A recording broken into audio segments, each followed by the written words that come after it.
One. Hello everyone, Manchester United kick off their Carabao Cup campaign against the mighty Grimsby tomorrow night at Blundell Park. A chance to get some confidence flowing through the players, hopefully, score some goals and start the campaign in the right way. Because the Premier League, Sam, has been super disappointing so far, hasn't it? Yeah, to say the least. First one, the result was poor, but the performance was good. Mm-hmm. I'd say the result isn't as bad as everybody is saying it is. A draw against Fulham, I think, is an all right result, but the performance after 20 minutes was piss poor. So it's been a mixed bag, but it just feels like we've lost two games and been battered in both games, doesn't it?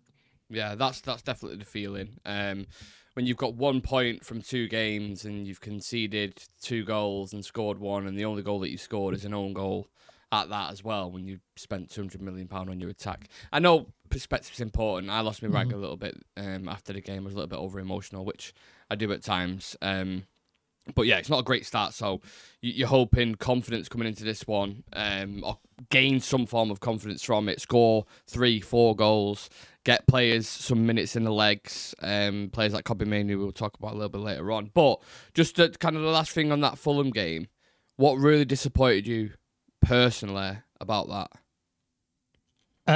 That the midfield just doesn't work. We saw it work against Arsenal. Like, I think a lot of Chivy and a bunch of years when you were doing the build up were saying this midfield's not going to work. Like, it's this shit, and it worked against Arsenal. Weirdly, like it really did work, and I was like, "All right, maybe Amrin's figured this out. Maybe this is what it's saying." And then against Fulham, it went back to what I expected it to be. And it's just, we've not got enough legs. You need, if you're going to play a midfield 2 against a midfield 3, you need a absolute destroyer and a guy who doesn't get tired in the middle of the park. Casemiro isn't that guy, and Bruno is that guy, but he's not a calm influence. As you saw when he missed the penalty, his head completely went. Yeah. And he was a detriment to the squad. And it annoys me that he is never taken off, no matter what manager it is. He is never substituted. And I think, yes, he is great in clutch situations and he can bring up a goal, but I think yesterday he was more detriment than anything. And I think he could have been done with taking off, whether that's Kobbie Mainoo or whoever, but I think he was a detriment. So I think the midfield was the biggest disappointment. So I think the defence had a pretty good game.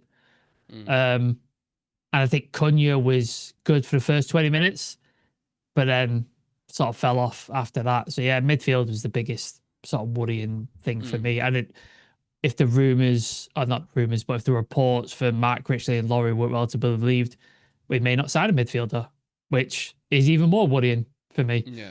Yeah. A lot of talking points after the game. Like I didn't catch the second half, so I can't really speak on it as much from a defensive point of view. All I know is I saw plenty of clips of the goalkeeper flapping at corners and set pieces. Yeah, set pieces was terrifying. Absolutely terrifying. Yeah. But I think De Ligt was solid. Yoro, I mean, the guy is class. Yeah. I thought Dorgu had his moments. I think Ahmad was quiet. He could take people on, but he just didn't. He's been quiet though since pre-season. Yeah. I don't know what was going on there. And then Dallo came on and just absolutely gave Fulham the goal. Like, literally turned into a player, lost the ball, and then they scored from it. And it was just like, yeah, fuck's sake. So, yeah. But I think the central defenders, I think, are really, really good. And I'm glad they are, because I think without them, we limited Fulham quite a bit. But without them, might have lost that game, I'd say. Well, with that in mind, then, who needs rotating here for the Grimsby game? Who deserves minutes, and what youngsters deserve an opportunity as well, do you think? I think we need to rotate players like De Ligt, because we know he's a bit injury prone. So if you see my team selection later, like, I've taken him out. Excuse me. I've also taken Yoro out because, again, there's that foot injury, isn't there? That's ongoing. So I was like, right, I don't want him injured because he's our best player, so let's not get him injured. So I brought him out. And then, yeah, people like Fredrickson, I think, deserves a shot. I think he was good last season. He deserves Aiden Heaven. I think deserves an opportunity. And then the obvious one is Kobbie Mainoo, isn't it? Like, that kid deserves to play. And if he doesn't start in this game, He will. I'm seriously worried for his future. That will at be United. a giant red flag if he doesn't play against Yeah. fucking Grimsby. I mean, Yeah. we put a clip out earlier on today where I mentioned on it, not even bringing him off the bench against Fulham when you need a goal. Yeah. That's quite telling that. And for me, it If doesn't really make sense. How can you No. not fit someone like him in your team? And we needed a goal, and he is a goal scorer. Like, he is a goal threat. Yeah. And he provides that. So it's like, why not chuck the kitchen sink at it and just see if we can snatch a goal? So that did they say. I think Sesko should get his first start as well. I think this is a good game to start. If he gets some goals in him, get some confidence and stuff, I think that would be great for him as well. Mate, people are already getting on to me about Sesko, my mates. I said, lads, he's played 40 minutes of football. Like, fair enough. He's not started a game yet. Yeah, fair enough. If it's been 10 games, then if he's still doing what he's doing, then fair enough. But I mean, Mbumo, I think I read a stat. He had 6 touches in the second half. Brian Mbumo. Yeah, he had a quiet game as well. No crosses into the box, and that is due to what we were just talking about, that disconnection in the middle. Like it's a problem, and it was a problem under Ten Hag, and we've spent so much money, and we've still not managed to sort that midfield fucking area. I'm almost sick of talking about it. I really am. Yeah. On the trophy, though, in itself, Carabao Cup, obviously, we've won this before in 2023 with Eric Ten Hag. What do you think are our realistic chances of winning the trophy this season? Because even when we've been bad, we're still reaching finals. I mean, it's like, 9 finals in 10 years? Something ridiculous. It's what we've become, hasn't it, recently? Like, we've become a cup team. Yeah. Like, we do well in tournaments. Like, no matter what's going on in the league, we seem to do well in tournaments. Like, Derek Ten Hag did well in tournaments. Won 2 trophies. Lou Van Gaal won an FA Cup. Jose Mourinho won a Europa League. The only guy who didn't win anything was Ollie. Like, and he did get to a final though. Like, he got to a final. He got to a couple of semi-finals. So, yeah, it's a thing where we do well, but it's like it feels kind of hollow if I see no improvement. In the league form. Like, if we end up finishing 12th or something, but we win a Carabao Cup, I'm not really happy with that. Like, I want to see progression in the league. I want to see progression in the play style and stuff like that. I'd rather be knocked out the Carabao Cup and finish in the top 5. Oh, yeah. Because then we're progressing. 100%. Like, we're progressing in the thing. But, yeah, you want to win every game, don't you? Like, you want to win every game. And you're against Grimsby. And no offense to Grimsby, but you should be putting them to the sword. Famous last words. Should be, yeah. Should be is the key word in this. Grimsby are 4th in League 2, just below MK Dons. I think we all remember a certain game against MK Dons where they knocked us out of the cup, I think, under Louis Van Gaal.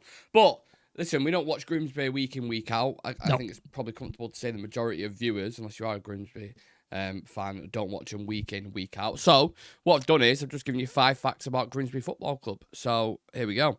The only club to play at Wembley twice in one season and win both. In 2015-2016 season, Grimsby became the first team in history to win a promotion final back to the Football League and the FA Trophy final at Wembley in the same season. Nice. Grimsby have a rich FA Cup tradition. They reached semi-finals twice in 36 and 39. In 23, they shocked everyone by reaching the FA Cup quarter-finals as a League 2 club, beating Southampton 2-1. I mean, if they're going to beat anyone, it's fucking Southampton, innit? Yeah. It's a Premier League team. They're nicknamed the Mariners comes from Grimsby's historic status as one of the largest fishing ports in the world, and the club badge features a trawler to honour that heritage. And Blundell Park, their home since 1899, is the lowest football ground in England in terms of altitude, being almost at sea level, and is famous for its unique location near the docks. But with these kind of teams, like I said, you never know, do you? And I know it's like, they've not really got a chance. It's not really this, blah, blah, blah. But the magic of the cups, genuinely, you never know, do you? So there's always that slight little doubt in there. There's always giant killings. Every year we see it, giant killings, like Premier League teams knocked out by League 2 teams or non-league teams and stuff. I'm sure Grimsby knocked Liverpool out at one point. I'm positive of it. I'm positive that happened in like the last few years, but my memory's hazy on it. But yeah, you see it all the time. Like you said, MK Dons, we got knocked out by. I think we drew 1-1 to Northampton at Old Trafford, and then we had to go do a replay there. We ended up winning, but yeah. Like, this is what these teams live for. They live for these occasions where they play a massive team like United and they could play against them and do something special. Like, them getting to the next round financially probably does more for their club than Oh, a whole 100%. season at their ground. Like it's financially, it's unimaginable how much this impacts their club. Yeah. And then also getting to play on a bigger stage against a big team like United at their home ground, like it's everything to them. So they've got nothing to lose and everything to gain. There's no pressure on them. Like nobody expects them to win. Nobody expects them to show up and do something. Everybody expects us to do so. So whether they win or lose, it's good news for them. They do well out of it. So like, yeah, if I'm a Grimsby fan or a Grimsby player, I'm proper up for it. Thing is, we're rotating, aren't we? But even when we rotate, there's still going to be some big names on You've there. still got internationals, world class, Yeah, like world level yeah. players. Like you you'd should be expect us beating to them. pummel them. With that in mind, who are the ones to watch for Man United? I'm not going to ask Grimsby because I couldn't even name a Grimsby player, to be honest. Yeah, I couldn't name many players. If he starts Ahmad, I think you'll see my team selection in a bit. I think he's had a quiet couple of games, and where I've placed him, hopefully, have more impact and be able to go at players, cause a bit of chaos. And I think Sesko is another one. Yeah. Get on the goals scoring sheet, get your head on things, be a menace in the box, use your size, use your history and your sort of experience in better leagues and dominate it and absolutely destroy the Grimsby defence and put them to thing. And hopefully we could get a couple of goals up and we can give some youth players opportunities off the bench or something. That'd be nice. That'd be nice to see. Maybe we can see Mantato or Jim Thwaites or Scanlon, somebody like that. That'd be good to come off the bench and give them some experience as well. That'd be nice. Yeah, I've gone with Sesko as well. Because if he's gonna start him in this game. I've just got a feeling he has is. to. And Has to. He's like just to get those confidence. You get a goal, you feel good about yourself, and then you go Play full match as well. Play 90 minutes. Yeah, exactly. Just kind of get used to the players around you. And if he doesn't start, if he goes with Cheeto, for example, then Cheeto as well. I want to see him get some minutes and score some goals as well, equally. Right, let's dive into the predicted 11s then. I think mine. Oh, yours is on the screen first, so yeah, go for it, Sam. Yeah, so I've gone with Onana. I think he is clearly the second goalkeeper at the minute. For whatever reason, it just seems like that's the way we're going. I'd love to see Tom Heaton personally, but I don't know if we'll ever see him. Dallo at right back, because you'll see where I've put Ahmad. I think Dallo had a really poor game, so hopefully he sort of puts in a performance to sort of make up for it too. Fredrickson, give a youth a chance. I think he played well last season when he got an opportunity, so I'd like to see him. Maguire seems like he's on the injury trail, come back, so this would be a nice game for him to get some minutes in his legs. Aiden Heaven, same reason, young player, get some minutes in his legs. Let's see how he's good because he performed well last season. Diego Leon had a decent preseason, I would say. Was impressed with it quite a bit, so let's see what he can do here. Igate, he had some really good interceptions against Fulham, but then his on the ball thing worried me, really worrying. So I need to see a performance from him. Kobe mainly because Jesus Christ, this guy needs to start a game, please, like start a game.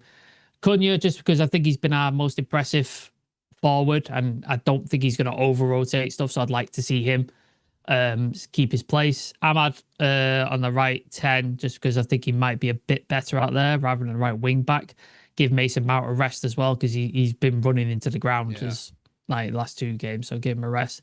And then Sesko up top, first start, hopefully get some goals, hopefully get some experience in his legs and stuff like that, and we can sort of roll on from there. It's kind of we're damned if they do or damned if they don't in this game.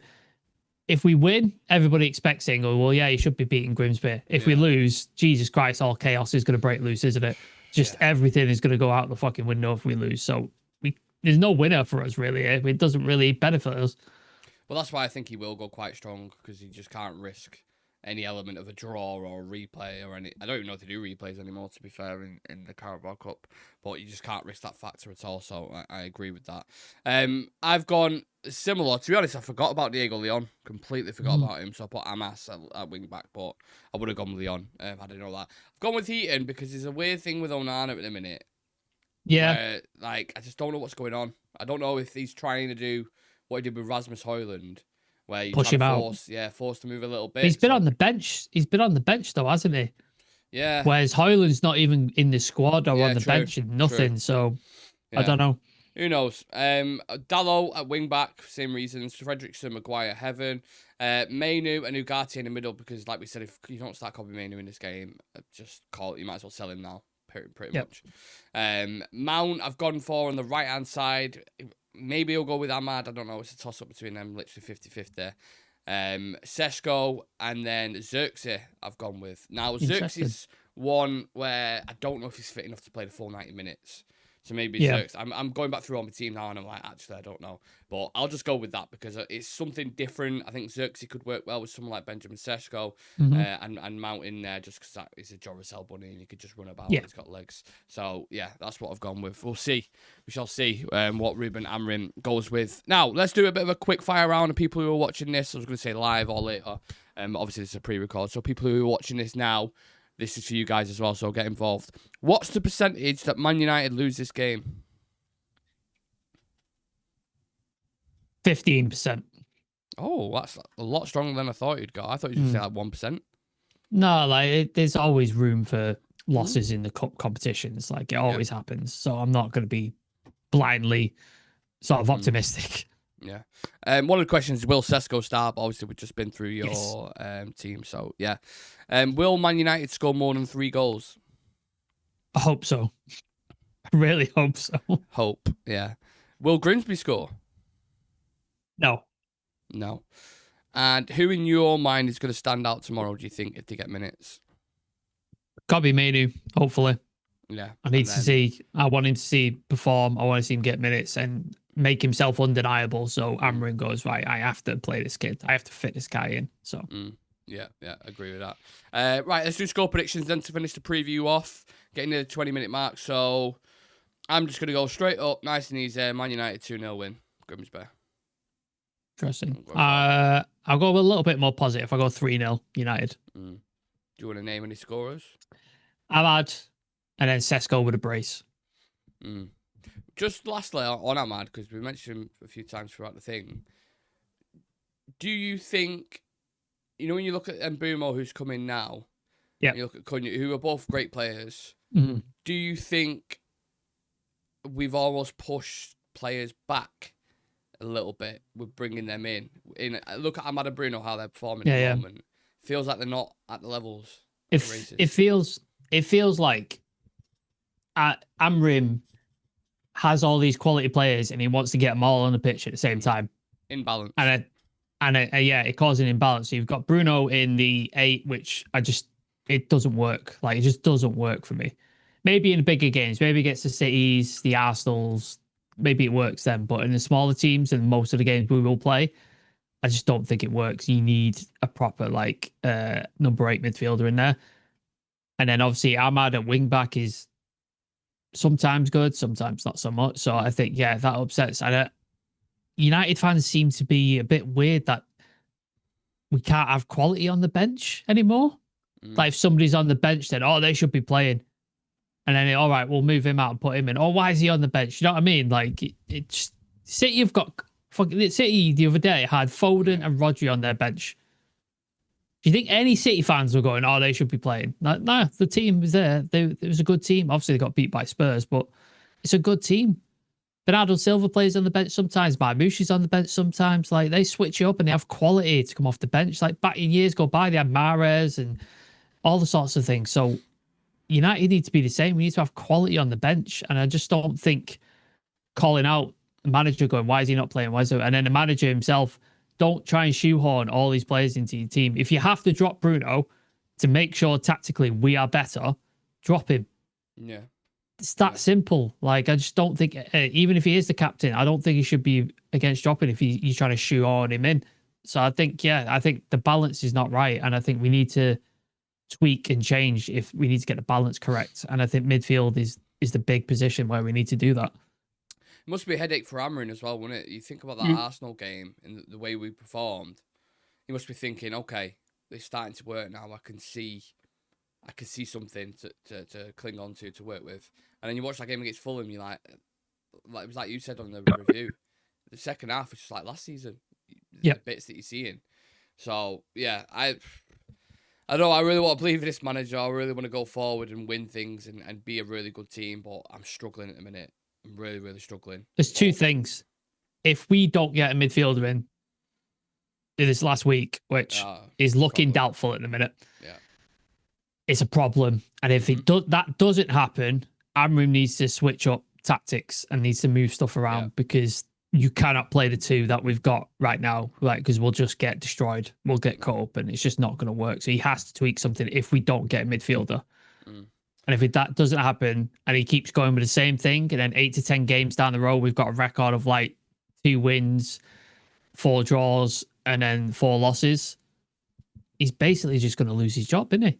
Like, it's going to cost him his job because we got rid of Ten Hag similar time, didn't we? Towards Christmas, November time, and we're like, nah, run's not good enough. And he was gone. And Amrin could lose his job. So he needs to do something. Either we need to go out and spend big on a midfielder, or he needs to change stuff if we're not getting a midfielder. Because I just don't think Bruno in the 8 works. I don't think it works. Yeah, and we've only got 6 days left of the window. Yep. Is it? Yep. So less than a week to get Garnacho out, Højlund out, Anthony out, Sancho out, bring a midfielder in, get Lamont in. It's a lot. That is a lot over the next 6 days. And then you've got games alongside that in Grimsby and Burnley as well. So, my God, don't lose to fucking Burnley, please. No. Anyway, we'll leave it at that, guys. Appreciate everyone watching.